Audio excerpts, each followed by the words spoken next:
Welcome, everybody. My name is Russ Mould. I'm AJ Bell's Investment Director, and welcome to this look ahead for financial markets in 2020 and, frankly, beyond. So, we're going to have a very quick look at what has shaped financial markets in 2019. Then we'll look at the results, which is the bit I'm really good at because even I can read a screen properly. And then we'll look at what may be the key trends, not just again for 2020, but beyond even that, with hopefully then a few conclusions thrown in. And although this is a recording, I think there will be an opportunity to ask questions in a questions box. Is that correct? So if you would like to ask a question, there is a questions box. You can put them in, and myself or the AJ Bell Investments team, or indeed between us, we will look to address all of the questions that you may have. So 5 key trends for 2019. These are the 5 things that we think have really shaped markets. A policy pivot by central banks when they've moved from tightening policy in 2018 in a fairly coordinated fashion to loosening them in 2019 in initially perhaps a less coordinated one. Technology stocks have generally been king of the hill again, despite a very sticky start to the year. Oil and inflation have been running themes, all the more because of their absence from headlines rather than their presence. Volatility, again, the headlines have been absent rather than present, but that's been a key theme. And gold has sort of slightly sneaked up on the rails. And I'm actually doing this on a day when there's been 3 merger and acquisitions deals announced in gold in the space of just a week, interestingly, which may be a hint that we would all like to take or at least consider. So the first of these 5 key trends is this central bank policy pivot. It's a slightly noisy chart, but once I explain it, hopefully it's very straightforward. The grey bars are individual interest rate increase decisions from global central banks. The red line is the number of interest rate cut decisions from global central banks. And if you look at 2018, you saw this marked spike in rate increases with the Federal Reserve leading the charge. At the start of the year, this year, there was a working premise that central banks would continue to raise rates. But on the 4th of January, the Fed effectively called a halt, and it then quickly pushed through 3 rate increases this year. And that, again, led the charge. We've actually had a rash of interest rate cuts throughout the year. The increases that you've seen, they've generally come from those powerhouses such as Georgia, Moldova, and Pakistan, where there are local idiosyncratic issues relating to currency defense or other such problems. So the trend has been to clear loosening. Why? Well, the Fed cited trade concerns, growth concerns. We did also remember have that fourth quarter 2018 sell-off in risk assets, which I think may have conditioned thinking to a degree. And there was some presidential pressure from the White House on the central bank as well. I guess what it raises really is the question, to what degree, how much of a concern is it that the world's biggest economy in the global financial markets couldn't withstand 2.5% US interest rates for more than just 9 months? So I guess that's the background issue, but markets have pushed that aside and have generally latched on to, again, cheaper money, and it has been a source of support for markets in 2019. For 2020, we'll see. The Fed has indicated that it's going to put rates possibly on hold at its December meeting, but thereafter, the markets are pricing in more than a 50% chance of at least one cut from the Fed in 2020 against a 2% chance of an increase. So at the moment, the markets are still looking towards an easing bias in policy. And generally speaking, risk assets have feasted off cheap cash for the thick end of the last decade, let alone the last 12 months. So that's remained a consistent theme. Second slide, I've been a bit rude here in the contents, calling it same old, about a sector which is all about the future and all about transforming the world. And technology, as we can see from the left-hand side, using the New York Stock Exchange FANG Plus Index, which contains all the names you'd imagine, plus a few Chinese plays for good measure, got off to a very weak start, caught up in the Q4 18 risk asset sell-off, and the Apple profit warning the 3rd of January, oddly enough, actually proved to be the bottom for the sector this year. Again, concerns over cyclical growth, the decrease in interest rates, both Fed technology appetite for technology stocks, long duration assets, and stocks in theory with secular growth in a low growth world helped these companies sweep aside regulatory concerns, helped them sweep aside concerns over the Apple profit warning, and even indeed the impact of President Trump's possible tariffs on the technology food chain. So the FANG index, after a bad end to last year and a weak start to this year, suck over, and it's been very much therefore business as usual for tech stocks, and they have been very much where the action's been at in 2019. Thirdly, oil. Didn't do much. In fact, as I sit here, it's broadly flat year on year. That's despite OPEC production cuts. It's despite American sanctions on Iran. It's despite production chaos in Venezuela. And one of the reasons for that is that overall growth has just ticked along. It's been around 1 to 2% year over year in terms of demand. But you've had the ongoing story of a surge in US oil output because of shale. American shale oil output now crossing the 9 million barrel a day threshold. That's up more than 1 million barrels year on year, easily soaking up the OPEC and Russian production cuts. Overall, though, this is actually quite a good thing for financial markets. It might not be brilliant if you're Saudi Arabia or Nigeria looking to fund your welfare state, but it's pretty good news if you're a financial markets investor because it generally keeps inflation under control, and it means that inflation and price increases at the petrol pump are not taking money out of consumers' wallets, and it's not taking a chunk out of corporate profit margins either. This chart shows here, if you look at when oil prices spike by more than 50% year on year, you probably get a bit of a slowdown in the economy. And those black arrows show if you get an increase of more than 100% year on year, you're almost nailed on to get a major economic slowdown, if not a worldwide recession. The good news is oil needs to get to at least $90 a barrel pretty quickly to be up 50% year on year, and it needs to be up towards $120 a barrel if it's going to double year on year. That doesn't look likely right now unless President Warren gets in next year and she bans US shale, for example. So things could still happen, but right now the absence of oil from the headlines is good for financial markets, keeping a lid on inflation and helping consumer and corporate spending power in real terms. Another thing that was largely absent from the headlines this year was volatility. We're all waiting for it to come back. It looked like we were maybe going to get a bit of a spike after the vol shock of early 2018 and late 2018. Hasn't followed through. This chart again just looks at the number of daily changes in the FTSE 100. Those are the bars from open to close on any given day, and we're down at still below 50 individual days of a move of more than 1%, which is really pretty quiet by historic standards. The average is nearer 80 to 90. And as you can see crudely from this chart, the more volatility you have, the less convincing markets performance tends to be. This is a UK context. I could show you exactly the same chart for the USA, but things still very much flat as a mill pond on an index basis. There's lots of movement underneath, sector-wise perhaps, and certainly stock-wise, but overall indices have been relatively becalmed, again perhaps drugged by central bank monetary medicine. So we're still waiting for vol to come back. So is gold. Again, if you are of a slightly pessimistic predilection, then gold is maybe one of the things that's always towards the top of your list. The one thing that was interesting was it finally broke through the $1350 an ounce barrier this year after 5 or 6 failed attempts going back several years. Actually, quickly motored on to 1500, and then if you'd have made a big advance from there, technical and chartist friends tell me then 17, 18 was the next place to go. That hasn't quite happened. But gold has nevertheless broken out of one trend. It did begin to sag as the year went on, as again, there was a view that central bankers had everything where they wanted it, thank you very much, and the world was a happy, comfortable place in terms of growth. Gold mining is a trend to watch in that, as you would expect, gold miners outperformed gold because of their operational leverage into the metals price. And there have been a number of M&A deals announced in gold this year. In fact, just 3 in the past week. Kirkland Lake Gold and Detour. A Chinese miner is coming for Continental Gold, and actually in the UK, Centamin has received an approach from Endeavour, albeit all stock rather than cash. So it does seem to me as if gold mining executives think there's value in gold here. You've had big deals in the States as well involving Barrick and Newmont. So when gold executives act, it may be worth to at least think about it, but equally there's no doubt that the gold price has lost a bit of momentum towards year end as markets have taken the view central bankers are back in charge after the Q4 surge in vol last year, and that the global economy is on a reasonable track. So for gold to do well again and come back into the headlines, you need to be gathering feeling that central bankers have lost the thread and that they're not in control of the situation. So what did this all mean? Well, these are the scores on the doors for 2019 really quickly, just to prove my point, looking at things by asset classes.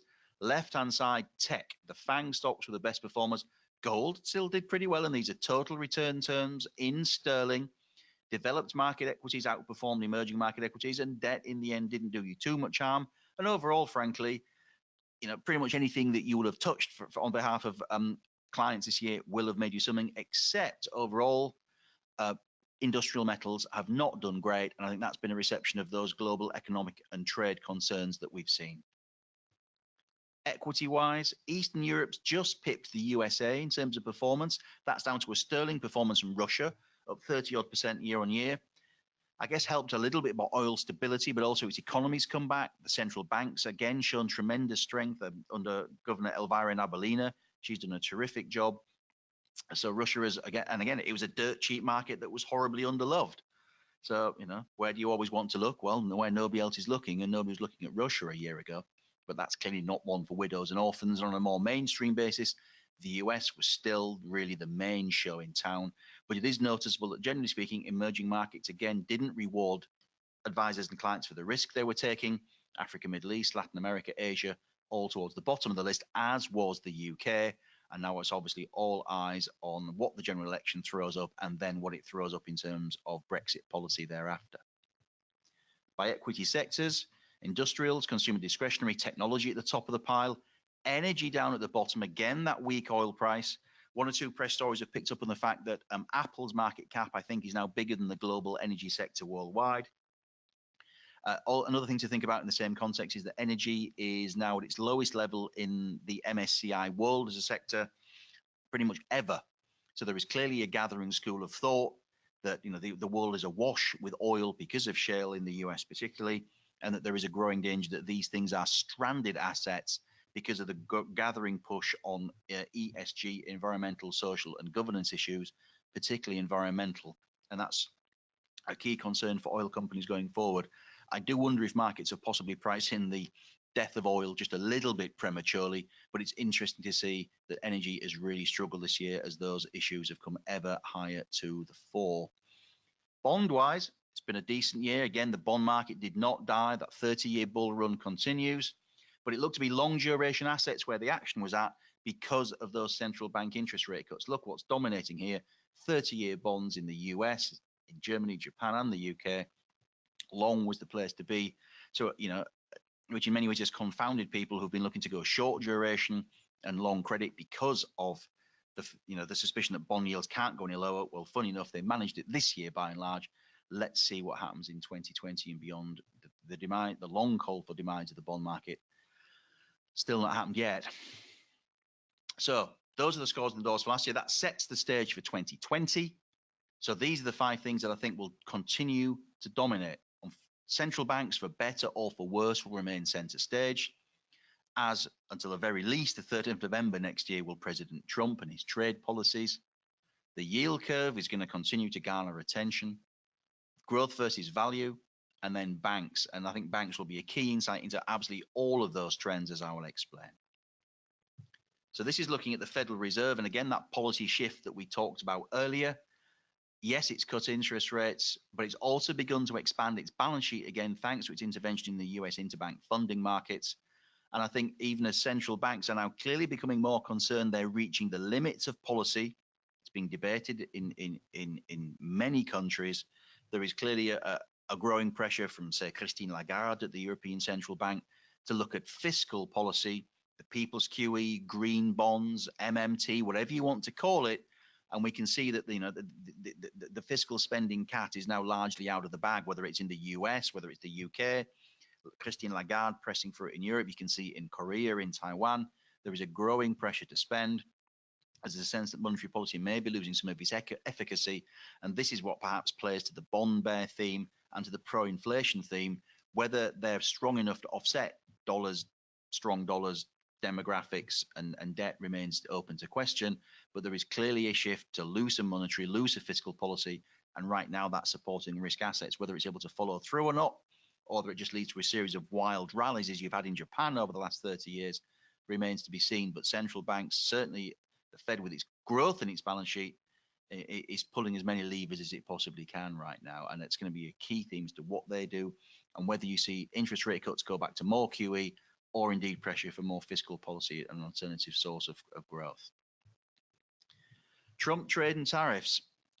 Lots of debate over whether President Trump's policies are hurting, and there are signs that it are. This is the US CAS Freight Index. It's down year on year for 11 consecutive months.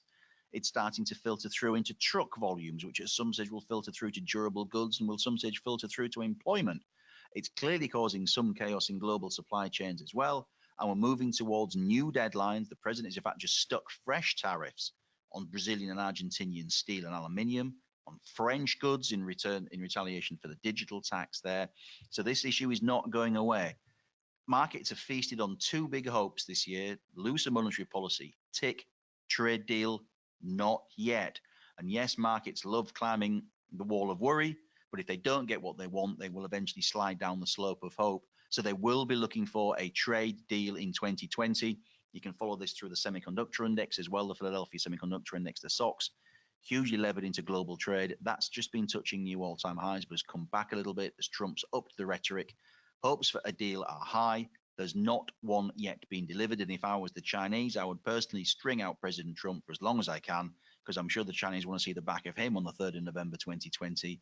And we're probably much happier negotiating with President Warren, President Biden, or President Bloomberg, or whoever it happens to be. So this story is still center stage, and it is filtering through into macro stats. And history shows that no one wins a trade war. President Trump clearly doesn't believe that, but the evidence of the 30s pretty strongly suggests that that is the case. But we will see. But it is already having an effect. And it's coming through in the yield curve. This is what a lot of markets have been focusing on all year. Normally, of course, you get what's known as a steep yield curve. If you, as an advisor or client, lend your money to a government, you will demand a higher interest rate over 10 years than you will over 2 years to compensate you for the greater risks involved, because more things can go wrong in the extra 8 years. And the most thing that can go wrong with a government bond is probably inflation and interest rate risk. We've had the yield curve invert. The US 10-year yield went slightly below the 2-year yield very, very briefly in the summer. Did the same in the UK. It's now bounced back a little bit and inverted. Why are people exercised by this? Well, every US recession pretty much since the 60s, if not the 40s, has been prefaced by an inverted yield curve.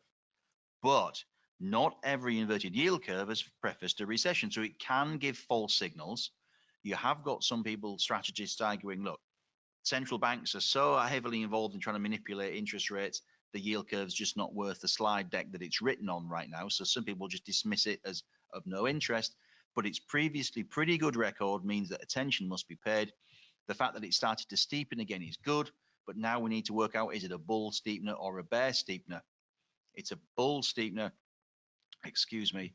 If you actually see long-term interest rates rise more quickly than short-term ones, and if it's the other way around, watch out, then there's trouble here. So we've got to be a little bit wary as to exactly why this is happening. But the steeper this gets, generally you would hope that that would give a little bit of a sign that the global economy is recovering, and again that central banks are in charge. A flattener might not go down very well at all.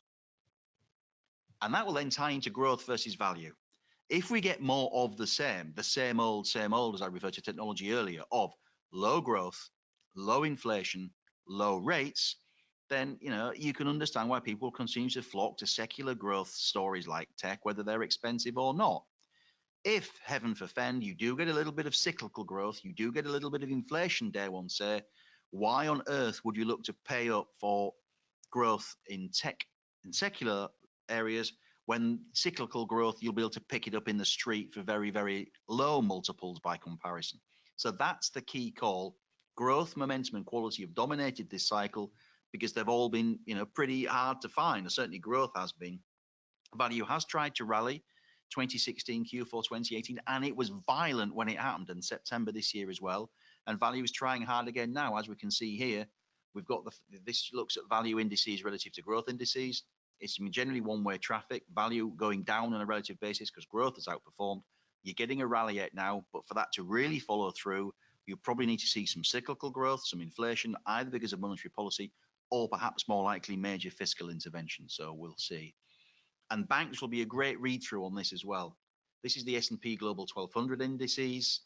And as you can see, this economic upcycle since 2009-10, banks have underperformed, and they've done it again in 2019. Why? Well, you need three things to make money to be a bank. You need a positive interest rate, you need a wide credit spread, You need a steep yield curve because those are the things that fund your net interest margin, and none of them are really there right now. So net interest margins are coming under pressure, and therefore banks have been finding it really, really hard to provide earnings upside surprises and continue to generate really, really strong earnings growth. This feeds into the West is turning Japanese thesis. As the world goes deeper into net zero interest rate policies, net interest rate policies, a big casualty is the banks. That's why some central bankers are now wondering, like the Riksbank is in Sweden, or indeed the Federal Reserve, whether negative rates are really a bad thing, or whether we should go there at all. Europe doesn't seem quite so worried right now. But nevertheless, if you start to see rates sneak up because of growth, because of inflation, banks would be a fantastic place to be potentially looking at history. And we can say that looking at history because of the Japanese experience. Japan has been battling disinflation, deflation, the bursting of a debt-fueled bubble since 1989. And the chart on the left on this slide here shows you the result. Japanese banks are down 90% from their peak. The stock index, the Nikkei, is probably down, the Topix is probably down by about 40 or 50% now. Banks have underperformed that horribly because their ways of earning money have been gradually eroded by decades of ZERP, NERP, QE, and everything else. The chart on the right-hand side shows the same Topix Banks index since 2 years before the bubble, January 88 onwards, and then it puts over that on the same timeline the FTSE All Share Banks Index since the burst 2 years before the bursting of its bubble. So it starts in January 06. And as you can see, there's a bit of an echo there, shall we say. Now, the good news is there's a monster rally coming up. That's a 250% rally, that bulge in the middle there. But although the FTSE All Share Banks are down 50 to 60% from their peak, if they do go Japanese, they're going to be down 90 if that experience is any guide, albeit with some monster rallies when the world thinks inflation is coming. So banks will be a great litmus test for, is inflation coming? Is cyclical growth coming? Will central banks adjust policy or not? If they do, you may see a big bank rally. If you don't, you'll see more of this gruesome punishment here, Japanese style. And Japan is fascinating because, we've just talked about how dominant tech is and why it feels tough to bet against it right now or allocate capital elsewhere, to put it more scientifically, at a time when technology is so dominant, when we're in a low growth environment, low rate environment, when secular growth is highly prized. But that's the experiences of the last 10 years, and extrapolating the last 10 for the next 10 in the past hasn't worked out so well. And this just looks at it here, looking at the world's 10 biggest stocks in 1990, 2000, 2010, and now. And yeah, in the 1980s, Japan was king of the world. And that's why the Japanese dominated the world's 10 biggest market cap list. You didn't want to be in Japanese stocks in the 1990s, though, did you? Or indeed, frankly, ever since. Tech dominated the 1990s, the late 90s. Didn't work out at all in the 2000s. You had to wait until 2014 to get your money back if you bought into the NASDAQ at the peak. Started this decade, it was all about Chinese growth, oil, commodities. Nope, that's not worked out so well this year either. We've just said that, oil and energy stocks are at their lowest level of all time in the MSCI world. So that theme's not played out so well. And China, yes, it's delivered lots of earnings growth, economic growth, but the Chinese stock market is not up very much at all over the last decade. And in fact, it's down compared to its peak in 2007. So again, that one's not panned out so well. So that leaves us looking at tech, and will this continue to work for the next 10 years? If you get lots of cyclical growth, the answer is no, I would guess. If you get lots of regulatory pressure, it might get harder. So we'll see. And this is a survey that we've done before in presentations for you. This great quote from Sir John Templeton. He died a billionaire, so he's well worth listening to. Bull markets are born on pessimism, grown on skepticism, mature on optimism, and die on euphoria. And what I've started doing is looking at the questions I get from advisors, from clients, from the press, from retail customers, just looking at what are people interested in and what they're not. And I did it a year ago, and this is exactly where we were. And so those things that were out in the cold, either when we wrote pieces, people were interested, or they actively giggled, or things that they just didn't ask me about at all. And I don't think they've embarrassed themselves. Now, I accept pretty much everything that's gone up this year, helped by ultra-loose monetary policy. But look at this. The gold miners were up very strongly. EM is probably the one thing that's really, really badly lagged. But even real estate trusts on a global basis hung in there despite all the fears over retail. So the really, really out in the cold stuff held up pretty well relative to the optimistic and euphoric stuff. Even the skeptical areas did okay. Optimism, oil went completely wrong. There was lots of optimism after OPEC last year. It just hasn't panned out. Clearly, the one area where optimism and euphoria did play out great were US equities and the FANG stocks. But again, looking at the areas that people loved the least, that were underperforming, were unloved, and therefore potentially undervalued, they actually held up pretty well, all things considered. So where are we with that this year? Well, there's in some ways not a massive amount of change. Bricks and mortar and retail and REITs still down among the, still very unpopular, even though the share price is trying to rally.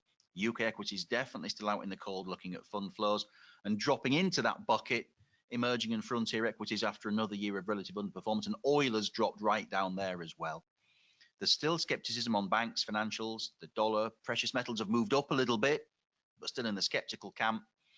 Optimism, a couple of new entries here. Unicorn equities. Japan has had a good year. People seem to be warming to Abenomics at long last, just before he ironically probably steps down from office after three full terms as LDP party leader. But income investing and value investing still finding they're going very tough, because growth and quality investing and momentum and passive investing still very much leading the charge, along with tech and with US equities. And the only other thing that really came onto the radar this year was cannabis and space equities. Lots of questions about those. I mean, all I can say on cannabis stocks is, I mean, they have come off a long way already, I should add. But, you know, this stuff is called weed for a reason. It's dead easy to grow. And in a world where there's lots and lots of capital out there, there probably aren't going to be too many barriers to entry to just physically producing the stuff. So on a cannabis theme, you need to be looking at some of the medical solutions, some of the intellectual property angles, if you think that's, you know, sort of worth a small portion of the riskier bucket of any balanced portfolio. But I think, you know, based on the sheer volume of questions I've had on weed and dope this year, I'd perhaps be a little bit careful. So conclusions, I think we still need to be prepared for all eventualities, which is politely language for let's make sure we're properly diversified. Central banks do not know what's coming. If they did, they wouldn't have done such a massive policy pivot in January, and they wouldn't still be interfering in markets now. You could still get inflation for a multiplicity of reasons. You could still get stagflation. You could still get deflation because the powers of high debts, weak demographics, and a strong dollar are extremely difficult to overcome. And all three of those economic outcomes require a different portfolio solution. You know, inflation would naturally lead you towards equities. Deflation would naturally lead you towards bonds and cash. Stagflation, you need pricing power stocks. And gold did well in the 70s when we last had stagflation. So a balanced approach is probably still the right one. Pricing power will be very important if we do get inflation or deflation, so your fund managers can help you there. And although we have not suffered volatility yet, it seems logical it's going to come at some stage. The calmer things are, the more risk taking is encouraged, the more risk people are taking, and the more likely something's going to go wrong at some stage. And the Woodford situation, again, clearly placed emphasis on illiquidity and liquidity. Illiquidity itself is not bad. You can be paid an illiquidity premium so long as you're able to do the waiting to farm it, which, you know, Woodford in the end wasn't able to do. And again, to protect downside after a 10-year bull run in most things that you can think of, you know, seeking out the unloved and the potentially undervalued is one way of providing yourself downside protection and yet keeping market exposure. So I greatly appreciate your time, everybody. Again, there is a questions box here. You're welcome to file your questions, and myself and the investment team look forward to dealing with those and helping out you as best we possibly can. I wish you all a very, very happy new year and an enjoyable Christmas. And I may also wish you a very prosperous 2020 and beyond. Thank you very much for your time.